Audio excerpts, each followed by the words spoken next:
Hi everyone, welcome back to our channel. Today in this following video I'm going to show you how you can add core blockchain in Metamask. So in order to add core blockchain in Metamask, you'll have to follow the simple steps. So first thing first, make sure that your device is connected to an internet service, and now you have to go ahead and add a new network on your browser extension first of all. So for that, click on a network selected browser, that is the downward facing arrow next to the current network.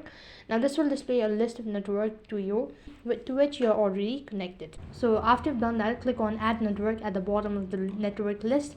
Then a new web browser tab will open up, display various fields to fill out. Now you'll have to fill in the following network information, that is network name. You need to go ahead and type in the URL and the chain ID and a current symbol, and then a block explorer URL.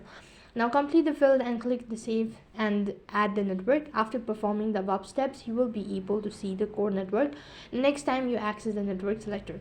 Provide you with the following information, that is the network name, the URL and all that, onto my description box below, so you can find it there. In this way you can add core blockchain in Metamask. That is all for this video. I hope the video was helpful. Make sure to like, share and subscribe to our channel. Thank you for watching. See you in the next video.